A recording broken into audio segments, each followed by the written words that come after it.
Hello everyone, myself Dr. Anurag Verma, Assistant Professor in Electrical Engineering Department in Institute of Engineering and Technology, Lucknow. Today I am here to present unit number 3rd, that is transformers, lecture number 8.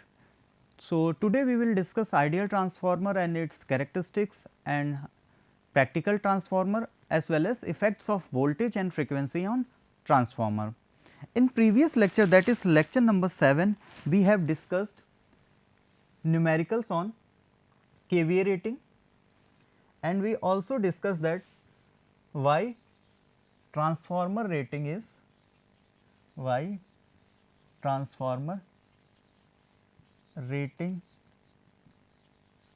in BA, KVA or MVA.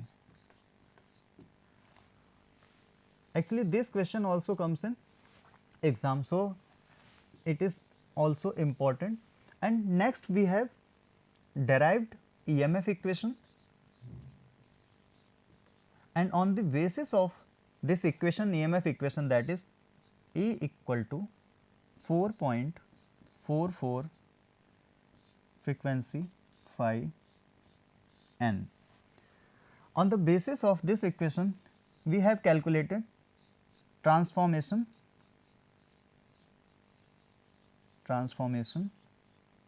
Ratio. अब इस transformation ratio की basis पे, जो कि K equal to E2 upon E1 equal to N2 upon N1, जब मैं primary और secondary के लिए रेशियो लूँगा, V2 upon V1 equal to I1 upon I2. ठीक है, तो अगर मुझे ये जनरल पैरामीटर्स गिवन हो तो इसमें से कोई एक पैरामीटर हम कैलकुलेट कर सकते हैं. ठीक है, तो ये बात हो गई ट्रांसफॉर्मेशन रेशियो के न्यूमेरिकल्स की. ठीक है, तो इस तरीके से हम लोगों ने न्यूमेरिकल कंप्लीट किए थे, और आज के लेक्चर में क्या है, स्टार्ट करेंगे आइडियल ट्रांसफॉर्मर. आइडियल के बाद हम उसकी कैरेक्टरिस्टिक्स देखेंगे, कौन कौन सी कैरेक्टरिस्टिक या प्रॉपर्टीज होती हैं. Then after that we will discuss on practical transformer कि क्या डिफरेंस है ideal transformer and practical transformer में.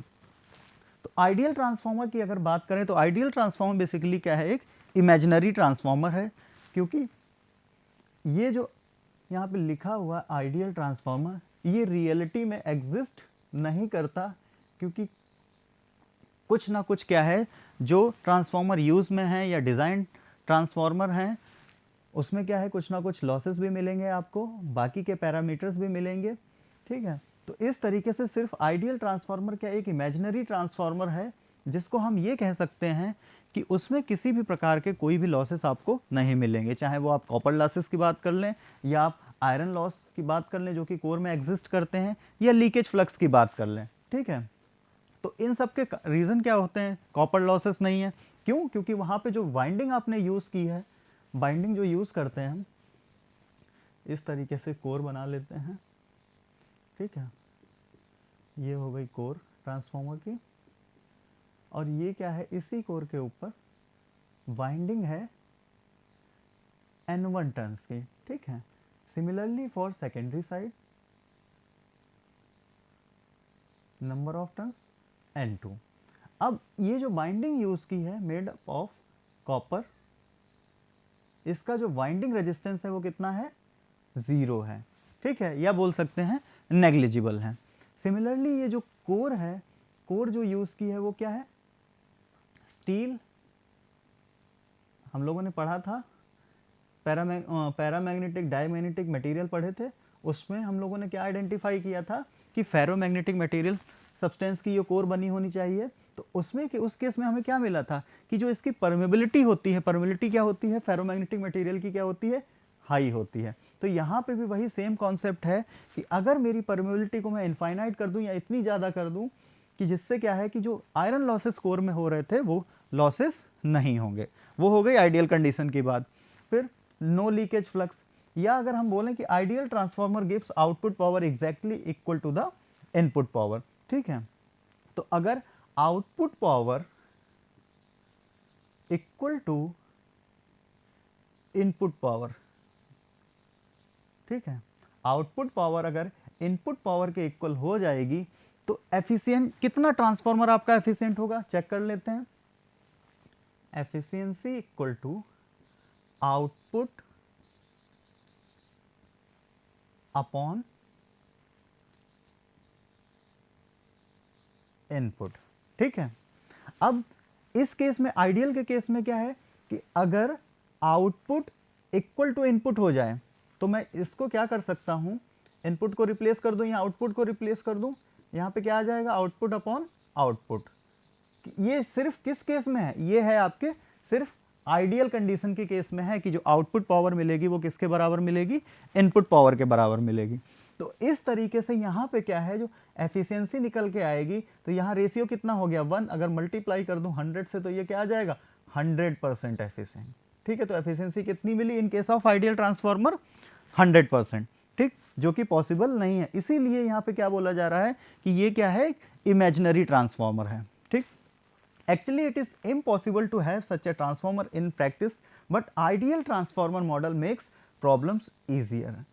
कहने का मतलब ये है कि यहाँ पे जब भी हम ट्रांसफार्मर डिज़ाइन की बात करते हैं तो हम कोशिश हमारी ये रहती है कि जब ट्रांसफार्मर हम डिज़ाइन करें तो close to the ideal condition रहें। सब कोई आइडियल कंडीशन या आइडियल बनना चाहता है, तो यहाँ भी वही है कि ट्रांसफार्मर के लिए जब डिज़ाइन करने की बात है या मैन्युफैक्चरिंग की बात है तो आइडियल से क्या है, आइडियल की जो वैल्यूज़ हैं उनके क्लोज रहने की कोशिश करते हैं, जिसकी वजह से क्या है कि जब भी ट्रांसफार्मर यूज़ में आए तो उसकी एफिशिएंसी क्या हो, मैक्सिमम से मैक्सिमम मिल सके, ठीक है। तो ये बात हो गई आइडियल ट्रांसफार्मर की बात। अब चलते हैं कैरेक्टरिस्टिक्स ऑफ आइडियल ट्रांसफार्मर। तो कैरेक्टरिस्टिक की बात करें तो first characteristics is zero winding resistance, next is infinite permeability of the core. हम लोग इसको अभी 1 बाय 1 डिस्कस भी करेंगे। थर्ड क्या हमने बोली थी कि किसी भी टाइप का कोई भी फ्लक्स लीकेज नहीं मिलेगा, ठीक है। और क्या होगी, एफिशिएंसी क्या होगी, 100% एफिशिएंसी होगी, अभी हम लोगों ने कैलकुलेट भी किया था। तो सबसे पहले वाला जो पैरामीटर है, जो पहली कैरेक्टरिस्टिक है वो क्या है, जीरो वाइंडिंग रेजिस्टेंस है, ठीक है। तो जीरो वाइंडिंग रेजिस्टेंस का मतलब ये है यहाँ पे कि जो प्राइमरी साइड पे, प्राइमरी साइड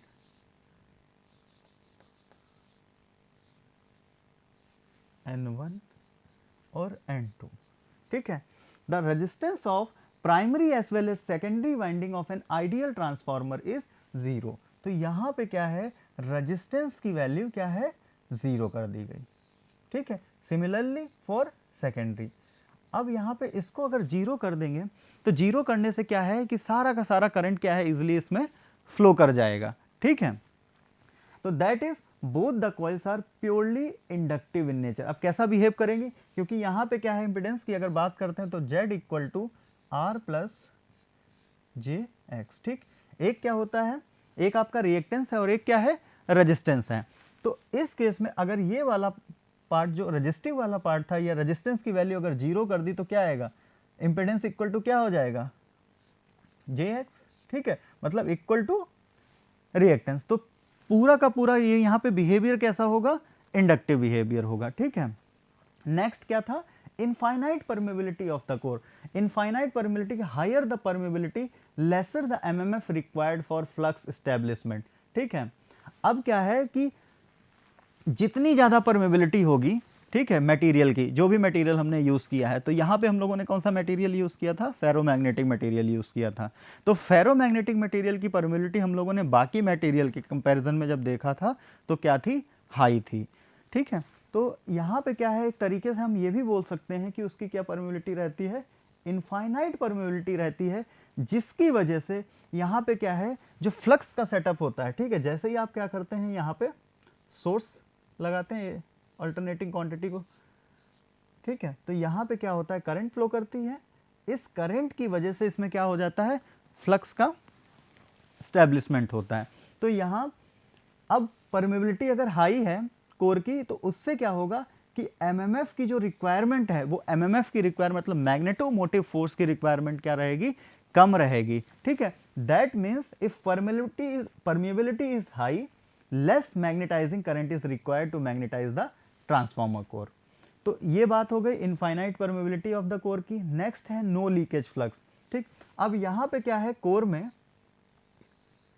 कुछ ना कुछ फ्लक्स प्रैक्टिकल के केस में लीकेज फ्लक्स मिलता है, लेकिन अभी हम लोग पढ़ रहे हैं आइडियल ट्रांसफार्मर। तो आइडियल ट्रांसफार्मर में क्या है, there will be no leakage flux. ठीक, तो लीकेज फ्लक्स क्या होता है, बेसिकली एक मैग्नेटिक फ्लक्स जो यहाँ पे सेटअप हुआ था उसी का क्या है, छोटा सा पार्ट होता है that does not gate linked with the secondary winding. ठीक है भाई, मेजर पार्ट तो इसका क्या है, फ्लक्स का मेजर पार्ट क्या होगा, ये जो मैग्नेटिकली कपल्ड कॉइल है दूसरी वाली, उसके साथ क्या होगा, लिंक होगा। लिंक होने से सेकेंडरी साइड में ईएमएफ प्रोड्यूस होगा according to the basic principle. तो यहाँ पे इसका कुछ ना कुछ पार्ट जो है वो क्या हो जाता है, लीक हो जाता है प्रैक्टिकल ट्रांसफार्मर के केस में। लेकिन आइडियल के केस में क्या है कि ये वाला जो है सारा का सारा किससे लिंक रहता है, सेकेंडरी से। In an ideal transformer it is assumed that entire amount of flux get linked with secondary winding, that is no leakage flux. और जो लास्ट है वो क्या है, एफिशिएंसी, दैट इज 100% एफिशिएंसी। क्यों 100% एफिशिएंसी, क्योंकि इस वाले केस में क्या है, लॉसेस क्या हो जाते हैं, सारे जीरो हो जाते हैं। ठीक है, जब लॉसेस जीरो हो जाएंगे तो एफिशिएंसी के केस में क्या है कि जो रेशियो होगा वो किसके इक्वल हो जाएगा, 1, जो कि आपका कितना आ जाएगा, 100% एफिशिएंट। तो इस तरीके से ये कैरेक्टरिस्टिक इंपॉर्टेंट भी हैं, 4 characteristic. First, zero winding resistance, infinite permeability of the core, no leakage flux और 100% एफिशिएंसी। तो इस तरीके से हम लोगों ने कैरेक्टरिस्टिक के बारे में पढ़ा।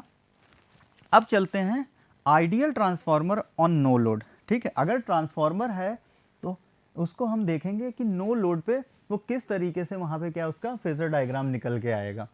तो आइडियल ट्रांसफार्मर मतलब सेकेंडरी साइड पे कोई भी लोड अभी आप देखेंगे कनेक्ट नहीं है इन टर्मिनल्स के बीच में। ठीक है, ये क्या है, ओपन है। क्लियर। प्राइमरी साइड पे आपने क्या किया, सोर्स अप्लाई किया, एसी सोर्स अप्लाई किया। ठीक है, एसी सोर्स अप्लाई करने से यहां पे क्या हुआ, ये क्लोज्ड है तो करंट फ्लो करेगी I1। ठीक है, इस I1 की वजह से इसमें क्या होगा, फ्लक्स सेटअप होगा फाई। ठीक है, वो फाई जो फ्लक्स था वो किससे लिंक है, इस कोर से लिंक है। ठीक है, अब इसी कोर के ऊपर सेकेंडरी साइड में दूसरी वाइंडिंग है जो कि टर्न्स कितने हैं, N2 number of turns for the secondary winding.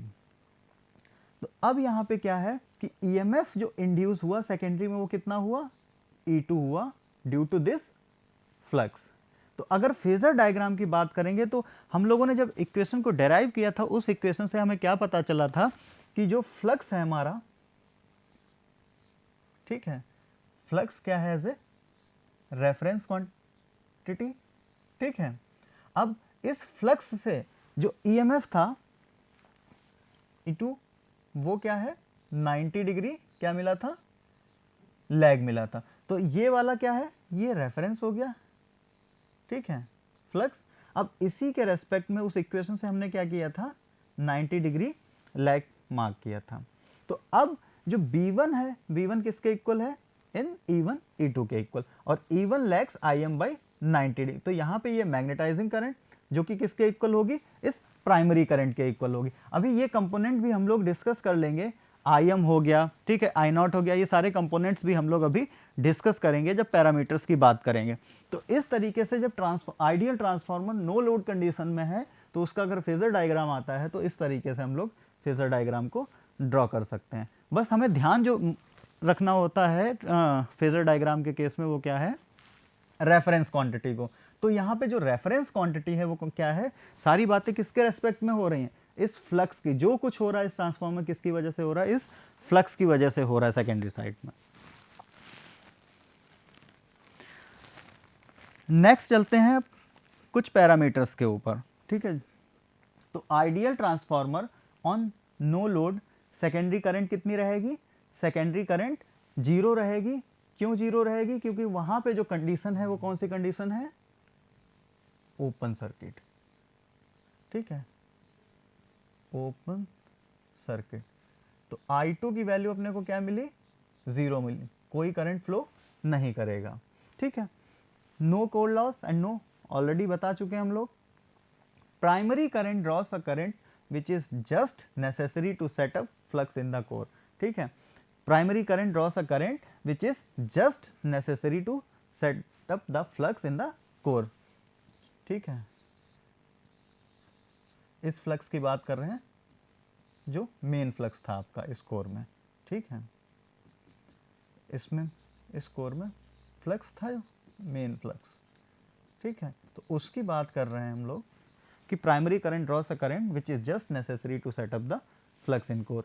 और जो I1 है मतलब मेरा प्राइमरी करंट है, जो प्राइमरी करंट है वो किसके इक्वल आएगा, मैग्नेटाइजिंग करंट के, सेट अप फ्लक्स। क्योंकि इसी की वजह से ये जो मैग्नेटाइजिंग करंट है इसकी वजह से क्या हो रहा है, कोर में फ्लक्स सेटअप हो रहा है। ठीक, तो उसी का क्या नाम दिया, मैग्नेटाइजिंग करंट नाम दिया। और वो मैग्नेटाइजिंग जो करंट है वो किसके इक्वल होगी, वो प्राइमरी करंट के इक्वल होगी। और R1 कितना है, 0 है, R2 0। क्यों R1 R2 0 है, ये इसलिए 0 है क्योंकि यहाँ पे आइडियल ट्रांसफार्मर की कंडीशन में आप लोगों को क्या बताया गया था कि जो वाइंडिंग होगी, वाइंडिंग का रेजिस्टेंस क्या होगा, नेग्लिजिबल होगा।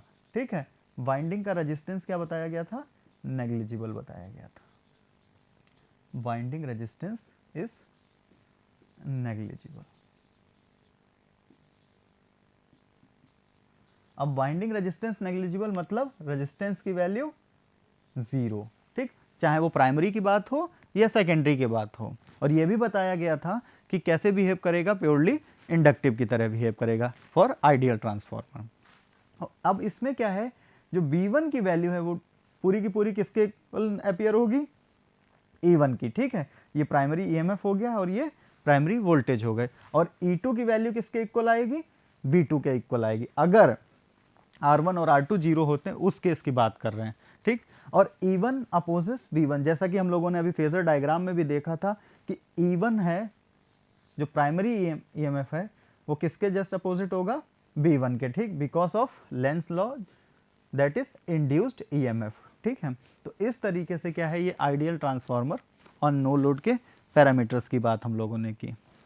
अब आ जाते हैं प्रैक्टिकल ट्रांसफार्मर। ठीक है, तो प्रैक्टिकल ट्रांसफार्मर में तो सारी की सारी चीज़ें जितनी भी हैं, चाहे वो आपके लॉसेस हों, ठीक है, चाहे वो आप रेजिस्टेंस की बात करें, चाहे वो एफिशिएंसी की बात करें, सारे ही क्या है हमें कुछ ना कुछ देखने को मिलेंगे। तो यहाँ पे क्या है, आपको लॉसेस भी मिल जाएंगे, लॉसेस हम अलग से डिस्कस कर लेंगे।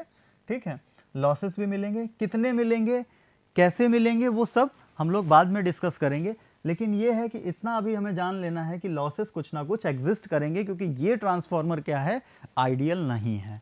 ठीक, तो on no load in practical transformer has iron losses, जिसको आप हिस्टेरेसिस लॉस भी बोलते हैं, जो आप लोगों को जब हिस्टेरेसिस लो पढ़ाया था या BH कर्व बताया था उस केस में ये बताया भी था कि हिस्टेरेसिस का मतलब क्या है।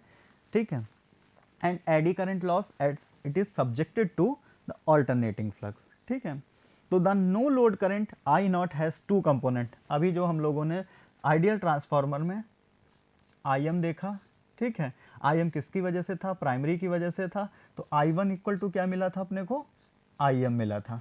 ठीक है, मैग्नेटाइजिंग करंट जिसकी वजह से क्या हो रहा था, कोर में फ्लक्स सेटअप हो रहा था। यहाँ पे क्या है, जो नो लोड करंट है, ठीक है, इस करंट की बात करें तो जो नो लोड करंट है उसके 2 कंपोनेंट होंगे। एक कंपोनेंट कौन सा होगा, एक कंपोनेंट तो आपका यही हो जाएगा मैग्नेटाइजिंग कंपोनेंट। ठीक है, IM, जिसकी वजह से क्या हो रहा है, setup flux in the core. दूसरा क्या है, इसको एक्चुअली में एक्टिव कंपोनेंट भी बोलते हैं, और क्या बोलते हैं इसको, वर्किंग कंपोनेंट भी बोलते हैं। तो एक्टिव बोलो या वर्किंग बोलो वो आपके ऊपर है, बट IM एंड IW से ही रिप्रेजेंट करते हैं। तो इस तरीके से जो I0 है वो क्या है, एक्चुअली में वेक्टर सम होता है किसका किसका, IM प्लस IW का। ये IM मैग्नेटाइजिंग हो गई कि, ठीक है, जिसकी वजह से क्या हो रहा है, कोर में फ्लक्स सेटअप हो रहा है। दूसरा क्या है, एक्टिव कंपोनेंट। अब एक्टिव कंपोनेंट जो है वो क्या है, उसकी वजह से क्या देखने को मिलेगा, कोर लॉस देखने को मिलेगा। ठीक है, तो ये दो जो कंपोनेंट हैं या 2 पैरामीटर हम बोल सकते हैं, ये दोनों ही इंपॉर्टेंट हैं। ठीक है, अब इसके लिए क्या है कि फेजर डायग्राम देख लेते हैं। जैसे हम लोगों ने आइडियल ट्रांसफार्मर देखा था नो लोड पे, अब इसके लिए प्रैक्टिकल के लिए भी देख सकते हैं। तो यहाँ पे अब लॉसेस वगैरह ऑलरेडी हैं, ठीक है, बाइंडिंग का कुछ ना कुछ रेजिस्टेंस भी है। तो अब जो है, अब जो फ्लक्स क्या है अगेन अपना क्या हो गया, रेफरेंस हो गया, ठीक है। अब इसी फ्लक्स के रेस्पेक्ट में जो हम लोगों ने आइडियल में क्या मार्क किया था कि इस तरीके से आपका जो E1 है, E1 के जस्ट अपोजिट क्या है, V1 है, ठीक है। और ये भी बताया था क्यों है, क्योंकि लेंज लॉ की वजह से जो हम लोग डायरेक्शन देखते हैं तो वो क्या आती है, माइनस इस तरीके से लिखते हैं ना, N d phi over d t, ठीक है। जब Faraday's law of electromagnetic induction से कैलकुलेट करते हैं इंड्यूस्ड ईएमएफ, तो वहाँ पे हम लोगों ने क्या देखा था कि लेंज लॉ की वजह से माइनस, तो वो माइनस की वजह से इसको क्या है, E1 जो है वो जस्ट अपोजिट टू V1, तो E1 E2 आपका एक डायरेक्शन में। बट अब यहाँ पे एक चीज़ इंपॉर्टेंट ये है कि कई बार जब हम लोग ड्रॉ करते हैं तो ड्रॉ करने में ये थोड़ा सा ध्यान नहीं रखते हैं लेंथ का आपको ध्यान रखना है, क्योंकि लेंथ ही क्या बताती है, इसके मैग्नीट्यूड को बताती है कि E1 का मैग्नीट्यूड कितना रहने वाला है या E2 का मैग्नीट्यूड कितना है, ठीक है। तो मैग्नीट्यूड के अकॉर्डिंग E1 की वैल्यू यहाँ पे क्या है, लेस देन E2 है, ठीक है। तो अब एक पर्टिकुलर एंगल पे आप यहाँ पे देखेंगे फाई के रेस्पेक्ट में, ठीक है, जो फ्लक्स है फ्लक्स के ही रेस्पेक्ट में आप देखेंगे कि नो लोड करंट आपने क्या है कि कुछ ना कुछ इस तरीके से लीडिंग आपको मिली, ठीक है। अब यही जो आई नॉट है, इसके दो कंपोनेंट में जब इसको ब्रेक करेंगे तो एक क्या है, जो फ्लक्स किसकी वजह से आया, पहले तो हमें पता होना चाहिए, फ्लक्स आया था हमारा फाई एम की सॉरी आई एम की वजह से, जो कि मैग्नेटाइजिंग कंपोनेंट है। तो फाई और I M, phi and I M क्या है, दोनों ही क्या होंगे, सेम फेज में, ठीक है, सेम फेज में। लेकिन फाई के रेस्पेक्ट में जो एक्टिव कंपोनेंट था आई डब्ल्यू से जो रिप्रेजेंट किया हुआ था, वो क्या है, वो है लीडिंग कितने से, बाय 90 डिग्री। तो इस तरीके से यहाँ पे I naught, I M, I W ये आपको मिले, ठीक। अब ये जो आई डब्ल्यू है, ये आपको क्या है, आइडियल ट्रांसफार्मर में देखने को नहीं मिलेगा, ठीक है। सिर्फ जो देखने को मिलेगा आइडियल ट्रांसफार्मर में कौन सा कंपोनेंट मिलेगा आपको, आई एम मिलेगा। और आई एम ही क्या है, रेस्पॉन्सिबल है किसके लिए, setup flux in the core के लिए। तो इस तरीके से ये प्रैक्टिकल ट्रांसफार्मर की बात हो गई। अब चलते हैं, अब इसमें क्या है कि नो लोड इनपुट पावर देख लेते हैं, आईडब्ल्यू से कौन कौन और पैरामीटर होते हैं। तो आप लोगों ने फेजर डायग्राम अभी देखा था, तो फेजर डायग्राम में मैं सिर्फ आई नॉट, आई एम और आई डब्ल्यू, ठीक है, ये आपका ये इस तरीके से मैं एक बार और दिखाना चाहूँगा आप लोगों को कि इस तरीके से यहाँ पे क्या है, ये पर्टिकुलर फाई नॉट एंगल था, angle between I not and I W, ठीक है। तो angle between I not and I W कितना था, angle between I not and I W कितना है, फाई नॉट है, ठीक है। तो अब मैं इसको अगर लिखना चाहूँ आई डब्ल्यू की वैल्यू, आई एम की वैल्यू, तो क्या लिखूंगा, सबसे पहले आई डब्ल्यू लिखते हैं, तो आई डब्ल्यू इक्वल टू क्या आ जाएगा, आई नॉट कॉस फाई, ठीक है। आई एम क्या आ जाएगा, आई एम की जो वैल्यू आएगी वो क्या आएगी, I M equal to I naught sine phi naught, ठीक है, the angle between the no load current and active component. तो इस तरीके से ये आपके पैरामीटर्स हो गए। अब पावर कैलकुलेट करनी है, तो पावर के लिए क्या फॉर्मूला होता है, वी आई कॉस फाई, तो V one I naught no load current into cos phi naught. तो ये आपके पैरामीटर्स हो गए, और आई नॉट की जो वैल्यू है वो किसके है, phasor sum of I am and I W है। तो एक ये वाला आई डब्ल्यू और आई एम, ये दोनों इंपॉर्टेंट पैरामीटर हैं। नेक्स्ट लेक्चर में हम लोग क्या करेंगे, इसी के न्यूमेरिकल करेंगे, और न्यूमेरिकल से ही हम लोग कैलकुलेट करना सीखेंगे कि किस तरीके से आयरन लॉस कैलकुलेट किए जाते हैं और बाकी के पैरामीटर्स किस तरीके से कैलकुलेट किए जाते हैं। अब यहाँ पे क्या है कि नोट में कुछ लिखा हुआ है कि at no load there is no current in the secondary, so that V2 equal to, अब सारा का सारा जो V2 होगा वो किसके अपियर अक्रॉस अपियर होगा, E2 के। ये कब होगा, ये जब नो करंट कब होगी, नो लोड में, ठीक। On the primary side the drops in R1 and X1 due to I naught are also very small because of the smallness of no load current. Here we can say that no load, जबकि V1 की value है वो किसके equal होगी, E1 के equal होगी। तो ये सारे थोड़े से इंपॉर्टेंट पैरामीटर हैं, इनको ध्यान में रखते हुए हम लोग आगे बढ़ेंगे। जो कि होगा अपना लेक्चर नंबर 9 होगा, उसमें थोड़े से न्यूमेरिकल्स करेंगे इन्हीं पैरामीटर की बेसिस पे। So thank you.